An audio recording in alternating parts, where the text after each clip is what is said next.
नमस्कार, आप देख रहे हैं एनबी न्यूज। आपके साथ मैं हूं पूजा परवार। मध्य प्रदेश से बड़ी खबर है। शिवराज सरकार में विभागों का विस्तार आज होने वाला है।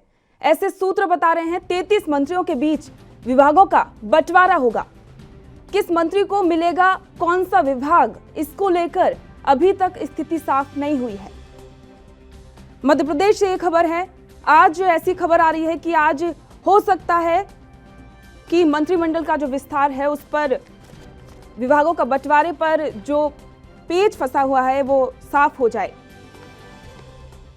मध्य प्रदेश में इस वक्त ऐसा हाल हो रखा है जैसे कि एक पंचायत होती है किसी गांव में, जैसे कि पंच होते हैं, वो अपना अपना लगे रहते हैं, जैसे कि एक तरीके से खड़े रहते हैं, किसी पर अड़े रहते हैं। मध्य प्रदेश में कुछ ऐसा ही हाल है। 4-5 पावर सेंटर हैं वहां पर, हर कोई अपनी अपनी में लगा हुआ है। तो फिर विभागों का बंटवारा कैसे होगा?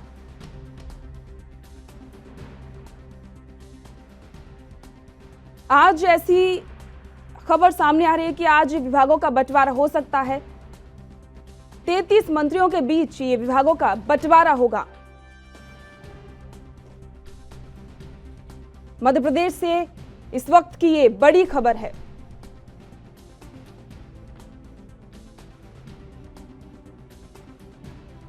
शपथ लिए काफी समय हो गया है, लेकिन अभी तक मध्य प्रदेश सरकार विभागों का बंटवारा नहीं कर पाई है। शिवराज सिंह चौहान दिल्ली भी जाकर आए थे, लेकिन अभी तक स्थिति साफ नहीं हो पाई है कि किस मंत्री को कौन सा विभाग दिया जाएगा।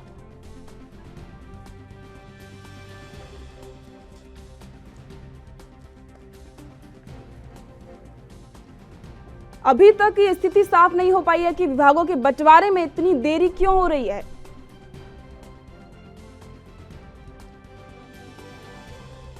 मध्य प्रदेश में विभागों का बंटवारा अभी तक नहीं हो पाया है। ऐसा बताया जा रहा है कि आज विभागों के बंटवारे पर फैसला हो सकता है। 33 मंत्रियों के बीच विभागों का बंटवारा आज हो सकता है, लेकिन अभी तक स्थिति साफ नहीं हुई है।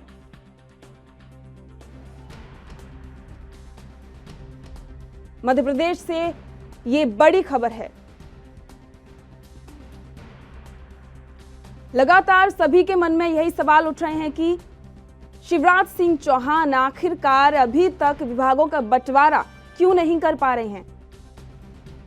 ऐसी क्या वजह है कि विभागों के बंटवारे में इतनी देरी हो रही है। सवाल यह भी उठता है कि क्या मंत्रियों के आपस में सामंजस्य नहीं बन पा रहा है।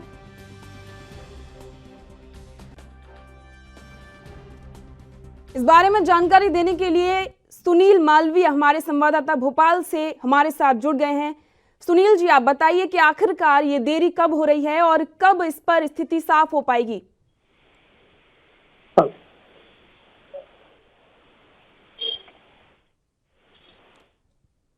सुनील जी, क्या आप आवाज सुन सकते हैं? जी, मध्य प्रदेश में मंत्रिमंडल का विस्तार तो हो चुका है, लेकिन अभी तक 5 से 7 दिन हो चुके हैं, जिसके बावजूद भी मंत्रिमंडल के विभागों का बंटवारा नहीं हो पाया है। क्योंकि एक उसकी यहाँ वजह है कि सिंधिया समर्थक जो मंत्री बनाए गए हैं और बीजेपी के भी कद्दावर नेता हैं और पूर्व मंत्री भी रह चुके हैं, उनको वर्तमान में मंत्री बनाया गया, तो कहीं ना कहीं एक सामंजस्य नहीं बैठ पा रहा है। इस वजह से मंत्रिमंडल के जो विभागों का जो बंटवारा है उसमें कहीं ना कहीं अटकलें के कयास लगाए जा रहे हैं। जी, तो क्या आज इस पर स्थिति कुछ साफ हो पाएगी या अब भी देरी होगी? देखिए, मैं आपको बता दूं, सूत्रों के हवाले से एक बड़ी खबर आई थी। आज बात चल रही थी कि आज कहीं ना कहीं जो कयास लगाए जा रहे हैं कि आज मंत्रिमंडल के जो विभागों का जो बंटवारा होता है उसमें उनके जो विभागों का जो बंटवारा होना आज तकरीबन देर शाम तक हो जाएगा। जी, तो क्या आधिकारिक तौर पर किसी मंत्री ने या फिर किसी पार्टी के नेता ने ये बात कही है कि आज बंटवारा होगा? देखिए, आधिकारिक तौर से अभी इसकी पुष्टि नहीं हो पाई है, लेकिन सूत्रों के हवाले से खबर आ रही है। तो हमारे सूत्र बता रहे हैं कि आज देर शाम तक कहीं ना कहीं मंत्री के विभागों का बंटवारा होना निश्चित है। जी, तो क्या सुनील जी, आपको इसकी जानकारी भी है कि किस मंत्री को कौन सा विभाग दिया जाएगा? देखिए, यहाँ तो अभी यहाँ जो बताना अभी तो यहाँ बताना निश्चित नहीं होगा, क्योंकि जब मंत्रिमंडल का विस्तार हुआ था तो उसमें भी एक कयास नहीं लगाए गए थे कि कौन कौन मंत्री बनेंगे। उसी प्रकार आज जब मंत्रिमंडल के विभागों का बंटवारा होगा तो इसमें भी कयास नहीं लगाए जा रहे हैं कि किस मंत्री को कौन सा पद मिलेगा। लेकिन एक जो खबर सामने निकल कर आ रही है उसमें यहाँ महत्वपूर्ण भूमिका जो सिंधिया समर्थक जो विधायक हैं, जो मंत्री बने हैं, तो उनको कहीं ना कहीं मलाईदार वाले विभाग मिलेंगे। जी, तो क्या फिर एक बात और मैं आपसे पूछना चाहूंगी कि शिवराज सिंह चौहान दिल्ली गए थे, क्या शिवराज सिंह चौहान ने दिल्ली की जो वहां पर जो बैठे हैं आलाकमान, क्या उनसे बातचीत करके विभागों के बंटवारे का जो तय किया है उन्होंने कि किसको क्या बंटवारा दिया जाएगा? जी, देखिए, शिवराज सिंह चौहान जी 2 दिन के दिल्ली दौरे पर थे। वहां पर वो संगठन के वरिष्ठ अधिकारी और वरिष्ठ नेताओं से मिले और उन्होंने बात रखी, पक्ष रखा कि साहब किसको कौन सा डिपार्टमेंट दिया जाए। तो कहीं ना कहीं वहां से मुहर लग चुकी है कि किन व्यक्तियों को किन किन मंत्रियों को कौन कौन से विभाग देना उचित रहेगा। लेकिन हाल ही फिलहाल अभी निर्णय जेपी नड्डा जी की राय है। जेपी नड्डा जी के निर्णय के कारण ही वो सारी जो अटकलें लग रही हैं उनका एक निर्णय होना जरूरी है। उन्होंने भी कह दिया है, इसके बावजूद भी आज मंत्रिमंडल का बंटवारा होना तय है। जी, तो क्या फिर ये देरी जेपी नड्डा की वजह से हो रही है सिर्फ? जी बिल्कुल, यहाँ कयास लगाए जा रहे हैं कि अभी इनका जो है निर्णय है वो निर्णय अभी खुलकर सामने नहीं आ पाया है, तो इस वजह से मंत्रिमंडल के विभागों में देरी हुई, बंटवारों में देरी हो रही है। जी, तो आगे की स्थिति थोड़ा सा आप साफ करके बताइए दर्शकों को कि किस तरीके से ये सब आगे का जो कार्यक्रम है वो जारी रहेगा आज। जी देखिए, मध्य प्रदेश में लगातार जो मंत्रिमंडल का 100 दिन बाद विस्तार हुआ था, उसके बाद विभागों का अभी तक बंटवारा नहीं हो पाया। लेकिन आज कयास लगाए जा रहे हैं कि आज देर शाम तक मंत्रियों के विभागों के बंटवारे पूर्ण रूप से हो जाएंगे। जी, सुनील जी, आपका बहुत बहुत धन्यवाद इस जानकारी के लिए। आपको बता दें कि आज मध्य प्रदेश में फैसला हो सकता है कि किसको कौन सा विभाग दिया जाएगा। मध्य प्रदेश से ये खबर है। आज 33 मंत्रियों के बीच विभागों का बंटवारा होगा, ये खबर आ रही है, लेकिन इस पर स्थिति अभी तक साफ नहीं है कि कौन से मंत्री को कौन सा विभाग दिया जाएगा और साथ ही क्या ये बंटवारा आज होगा या नहीं होगा।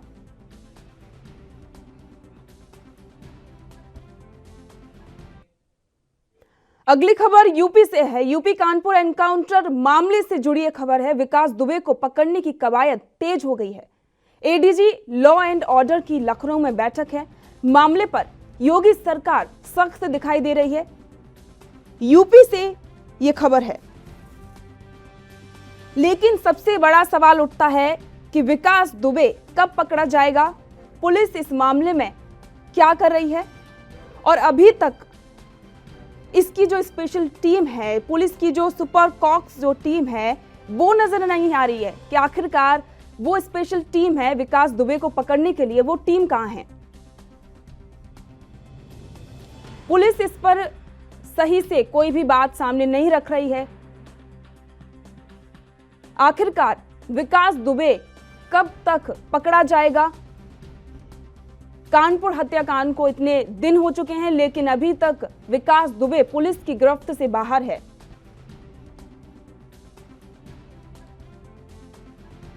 इसी के साथ यूपी की जो स्पेशल टीम है पुलिस की, वो भी नजर नहीं आ रही है कि आखिरकार कौन सी टीम इसमें जांच कर रही है। पुनीत मोहन हमारे संवाददाता लखनऊ से इस वक्त हमारे साथ मौजूद हैं। पुनीत जी, आप बताइए कि आखिरकार ये देरी क्यों हो रही है। देखिए, सीधे तौर पर विकास दुबे को पकड़ने के लिए यूपी पुलिस यूपी के अलावा अन्य कई राज्यों में दबिश डाल रही है। हरियाणा में के फरीदाबाद में बताया जा रहा है कि वो एक कॉलोनी है, वहां पर 2-3 दिन था। पहले उसने एक होटल लेने का प्रयास किया, लेकिन फेक आईडी के चलते उसको होटल नहीं मिला और उसके बाद उसने अपने एक दूर के रिश्तेदार के यहाँ शरण ली। लेकिन जब तक पुलिस वहां पहुंची उससे पहले वो फरार हो गया। सीधे तौर पर कहीं ना कहीं वो जो पुलिस का शक था कि हरियाणा, एमपी या राजस्थान की तरफ मूव कर सकता है। सीधे तौर तौर पर वो हरियाणा ही गया था, फरीदाबाद में पहुंचा था। फरीदाबाद में न्यू इंदिरा नगर में अंकुर के घर जो एक है, उनके रिश्तेदार हैं, अंकुर, प्रभात और श्रवण, 3 लोग गिरफ्तार हुए हैं। अंकुर के घर पर ही विकास छुपा था, उन पर विकास को छुपाने का आरोप है, लेकिन जब तक पुलिस पहुंची है उससे पहले वो वहां से फरार हो गया है। हालांकि विकास दुबे का एक खास जो राइट हैंड था, वो आज हमीरपुर में सुबह एनकाउंटर में मारा गया, जिसके ऊपर 50,000 का इनाम था। और एक दूसरा व्यक्ति जिसके ऊपर 25,000 का इनाम था, वो चौबेपुर पुलिस ने उसको मुठभेड़ में गिरफ्तार किया। श्यामू वाजपेयी नाम का ये व्यक्ति है। कहीं ना कहीं सीधे तौर पर शिकंजा कसा जा रहा है, क्योंकि सुबह अमर दुबे का एनकाउंटर हुआ, जो राइट हैंड कहा जाता था, और दोपहर होने से पहले श्यामू वाजपेयी, जो 25,000 का इनामी है, जो इस पूरे मुठभेड़ कांड में साथ था, उसको चौबेपुर पुलिस ने कानपुर में ही अरेस्ट किया है। कहीं ना कहीं जो भी आसपास के लोग हैं उन पर दबिश। जी, आपको अब सीधे लेकर चलते हैं लखनऊ, जहां से एडीजी ने प्रेस कॉन्फ्रेंस कर रहे हैं। अभी स्थानीय गांव के लोगों ने, जिसमें कि विकास दुबे प्रमुख अभियुक्त था, हमारे पुलिस के 6 अधिकारियों एवं कर्मचारियों को उस घटना में 8 जो हमारे अधिकारी और कर्मचारी थे, उनको कर्तव्य की बलवेदी पे आहुति देनी पड़ी तथा अन्य 6 लोग घायल हुए। उसके तत्काल बाद उस दिन सुबह ही एक साहसिक मुठभेड़ में 2 लोग फिर उस मुठभेड़ में मारे गए और पुलिस के द्वारा पुलिस से लूटी गई एक ग्लॉक पिस्टल तथा एक लाइसेंसी असलाह बरामद हुआ था। उसी क्रम में उस घटना का में नामित और वांछित तथा 50,000 का इनामी बदमाश आज सुबह हमीरपुर जिले के थाना मौदहा अंतर्गत एसटीएफ और स्थानीय पुलिस के संयुक्त मुठभेड़ में मारा गया, जिसकी पहचान अमर दुबे पुत्र संजीव दुबे, गांव निवासी बिकरू, थाना चौबेपुर, जनपद कानपुर नगर के रूप में हुई। इस बदमाश के पास से एक अवैध सेमी ऑटोमेटिक पिस्टल 32 बोर तथा कारतूस बरामद हुआ है। आगे की विधिक कार्रवाई इसमें की जा रही है। इस बदमाश के विकास दुबे के साथ सोशल मीडिया पे बहुत सारे फोटोग्राफ्स मौजूद हैं, जो कि मीडिया ग्रुप में भी शेयर किए गए हैं। इसी क्रम में बीती रात एक अन्य अपराधी 50,000 का इनामिया श्यामू वाजपेयी, जो कि उस एफआईआर में नामजद है, तथा जहान यादव, ये भी नामजद अभियुक्त है, तथा एक अन्य अभियुक्त संजू दुबे को कानपुर नगर की पुलिस ने गिरफ्तार किया है। श्यामू वाजपेयी, जहान यादव और संजू दुबे जी नहीं, इसमें श्यामू वाजपेयी पे 50,000 का इनाम है, जहान पे नहीं। हाँ, जहान यादव नेम्ड है, नहीं, संजू दुबे नामजद नहीं, ये प्रकाश में आए हैं। और गिरफ्तारी के दौरान मुठभेड़ में श्यामू वाजपेयी घायल भी हुआ।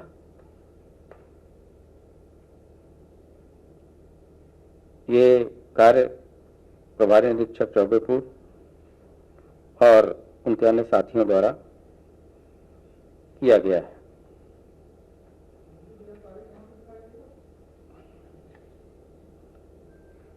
थाना चौबेपुर। जी हाँ, इसका आपराधिक इतिहास पूर्व में अमर दुबे का भी कोई पता किया जा रहा है। जैसे ही सूचना मिलेगी आपको अवगत कराया जाएगा।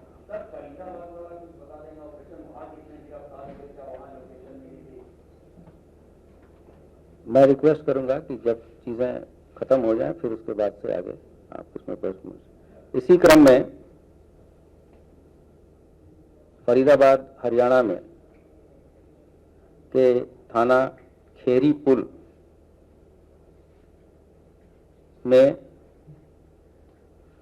मुठभेड़ के दौरान हरियाणा पुलिस ने 3 लोगों को गिरफ्तार किया है। इनका नाम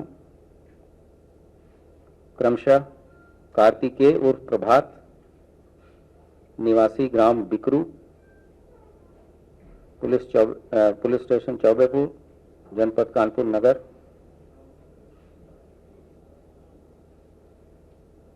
दूसरा अंकुर पुत्र श्रवण कुमार, निवासी ग्राम कापूपुर, पुलिस स्टेशन शिवराजपुर, जनपद कानपुर नगर। हाल पता न्यू इंदिरा नगर कॉम्प्लेक्स, हरिनगर, नहर पार, थाना खेरी पुल, फरीदाबाद। तथा इसके फादर श्रवण पुत्र खैरेश्वर, निवासी उपरोक्त को गिरफ्तार किया। इनके पास से 2/3 की जुलाई की जो घटना थी उस दौरान पुलिस की लूटी हुई 9mm की 2 सरकारी पिस्टल, जो कि एक थाना बिठूर और की थी, वो भी बरामद की गई है। तथा 2 अन्य पिस्टल तथा 44 जिंदा कारतूस बरामद हुए हैं। इन बदमाशों को पुलिस कस्टडी रिमांड लेके हमारी पुलिस आएगी। इसके अतिरिक्त वहां के लगभग सभी पुलिसकर्मियों को स्थानीय चौबेपुर के हटा दिया गया है और आगे की कार्रवाई की जा रही है।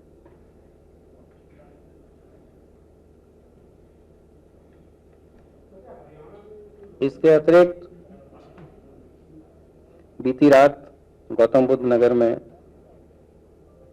एक्सप्रेसवे थाने तथा बिसरत थाने में भी क्रैकडाउन हुआ है, जहां इनामी बदमाश घायल और गिरफ्तार किए गए हैं। और बुलंदशहर में भी सियाना थाने के अंतर्गत इनामी बदमाश घायल और गिरफ्तार हुए हैं। मैंने कल भी प्रेस के साथ शेयर किया था कि कानपुर की घटना में जो लोग भी शामिल हैं उनके विरुद्ध पुलिस सख्त से सख्त कार्रवाई करेगी और हम लोग अपने साथियों की शहादत को वेस्ट नहीं जाने देंगे और जो भी कार्रवाई होगी वो विधिक होगी और ऐसी होगी जिसको जिन्होंने इस तरह की हिम्मत की है उनको हमेशा पछतावा होगा, नजीर बनेगा। यहां मैं स्पष्ट कर देना चाहता हूं कि 1 जनवरी से लेकर 15 जून तक के जो आपराधिक आंकड़े हैं, अगर हम उसको कंपैरिजन करें वर्ष 2020, 2019 और 2018 का, तो 19 के तुलना में इस वर्ष डकैती के केसेस में 37.74% की कमी आई है। लूट के केसेस में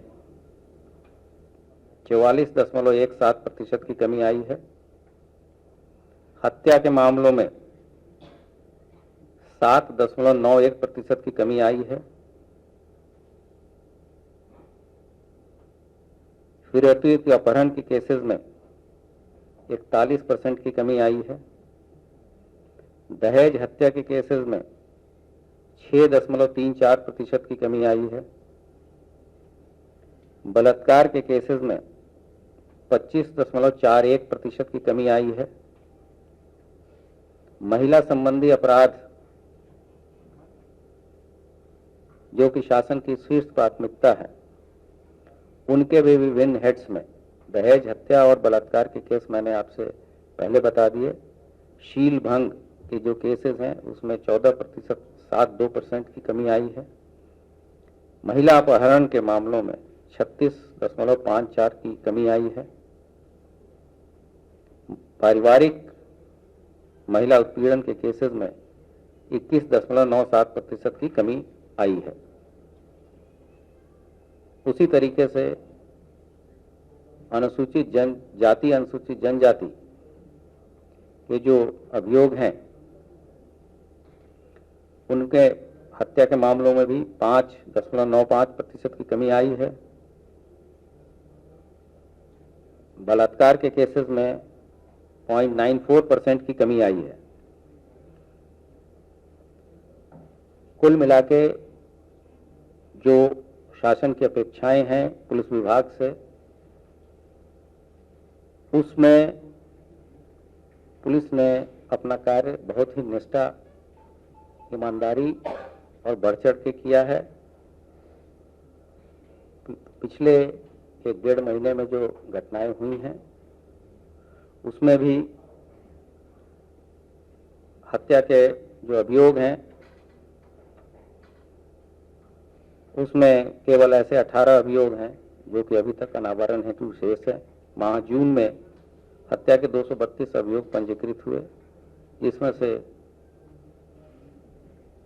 अनावरण किए गए 214, केवल 18 केसेस ऐसे हैं जो कि अनावरण हेतु शेष हैं। लूट के अभियोगों में 32 केसेस अभियोग पंजीकृत हुए माह जून में, जिसमें से केवल 11 अभियोग अनावरण हेतु शेष हैं। डकैती के 2 मुकदमे कायम हुए थे, दोनों केस वर्कआउट हैं। मुझे आपसे यही बातें शेयर करनी थी।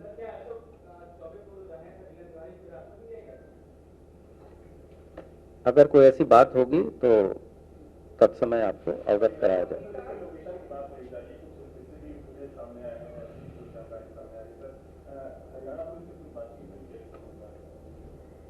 सभी उत्तर प्रदेश के अंदर स्थानीय पुलिस और सभी यूनिट्स तथा प्रत्येक राज्य के पुलिस के साथ प्रॉपर समन्वय और सीमलेस इंफॉर्मेशन का शेयरिंग होता है, और जहां कहीं भी आवश्यकता होती है तात्कालिक रूप से समन्वय बना के कार्रवाई की जाती है। जी,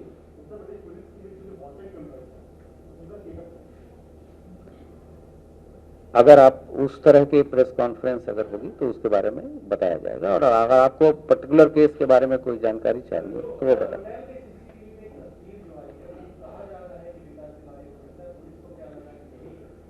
ये चीजें विवेचना का विषय है। जो मैंने आपको बताना था इस पर्टिकुलर केस के बारे में बता दिया।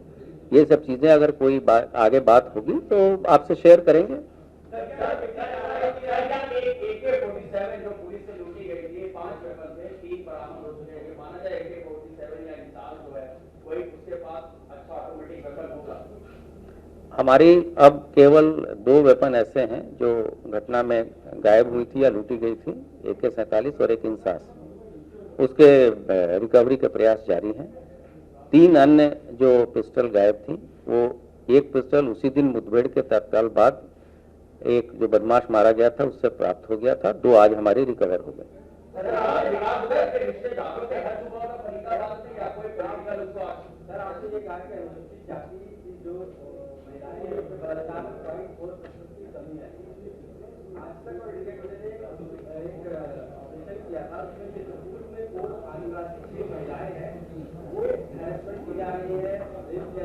वहाँ पे ये कल की घटना है। वहाँ पे कमिश्नर, DIG, SSP, DM सभी ने मौका मुआयना किया है और जब इसके बारे में रिपोर्ट आएगी तो आपके साथ शेयर करेंगे।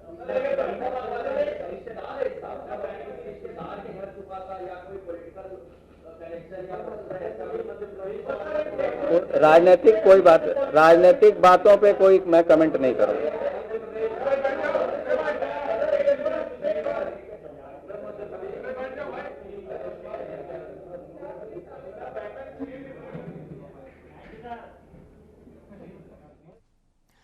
लखनऊ से ADG law and order Kanpur मामले में ये PC कर रहे थे, जिसमें उन्होंने आगे की स्थिति साफ की है।